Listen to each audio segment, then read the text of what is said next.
All right, welcome back to Lifestyle Live. We are here with Nathan Lowe, the Indy Dog Whisperer, and my producer, Peter Hood, and Peter's best friend, Marshall.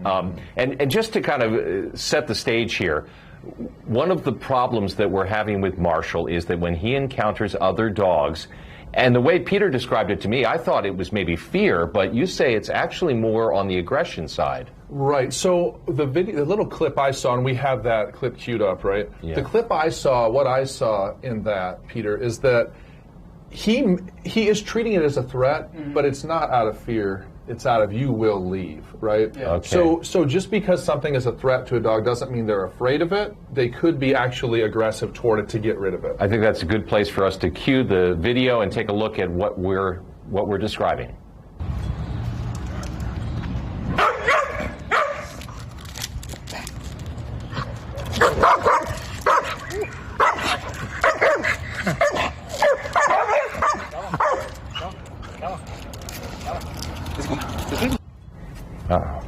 So I guess the question now, Nathan, is how do we address this problem? Well, and one thing I want to point out, body language-wise, if you watch him, you see the stomping toward. Yep. So fear would be crouching and cowering away and getting toward the other end of the leash. Right. He's coming forward and you're having to hold him back. So let's dispel the fear narrative, okay? He's treating it as something that's a threat. So I think I was talking to you earlier, Peter, about let's eliminate whether or not this is something that he's doing out of claim of you.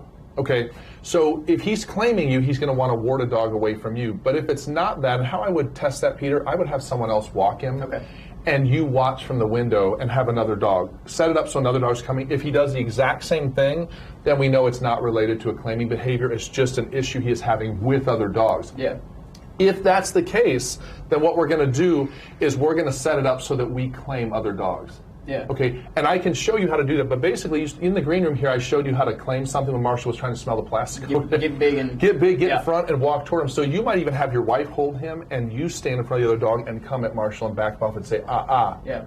So, but I can show you that in detail there. Yeah. If we want, we can, in fact, I think we're going to be shooting a promo. Maybe I can show you that. One of the other things that you and I talked about, the other issue that he has, he gets very excited. He's 2 years old. And he gets very excited when he meets new people. Like when he's in, yes, he's obviously he's out of his mind. He's just jumping off the walls right now, as you can see. He knows you guys now, though. So, but when he meets new people, he tends to, get a little excited and pee himself a little bit. He does. So how do you maybe go about trying to correct that behavior? Well, first of all, your guests have to honor certain rules to come in your house. Mm-hmm. So the first rule is we don't talk to Marshall for the first 5 minutes. Mm-hmm. What people do is they're going to say, "Oh my goodness, what?" Pee.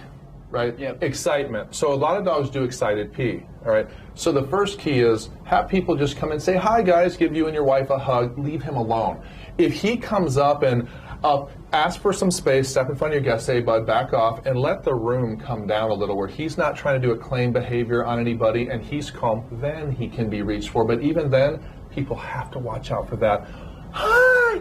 That I have been around peeing dogs before, and that does it, like releases the floodgates. Yeah. So you got to be careful about tone, and widening your eyes can do the same thing. Hot pee, right? It's a response. And just to be clear, Peter should claim his guests. Yes, that is something that I always ask for the foyer. I turn toward a dog, slide, put my back to the door, and say back up, and I back them off about 5 feet. Yeah. Then I'll let my guests in behind me, stand in front of my guests, say, "This is mine." I don't say that, but I do say that by my body. Right. When the dog calms, then I'll step out of the way and give them access, but a guest still needs to leave him alone. Gotcha. Leave Marshall alone. Yeah. Folks, we haven't solved the problem yet, but we now have the tools to do so. Nathan Lowe, the Indy Dog Whisperer.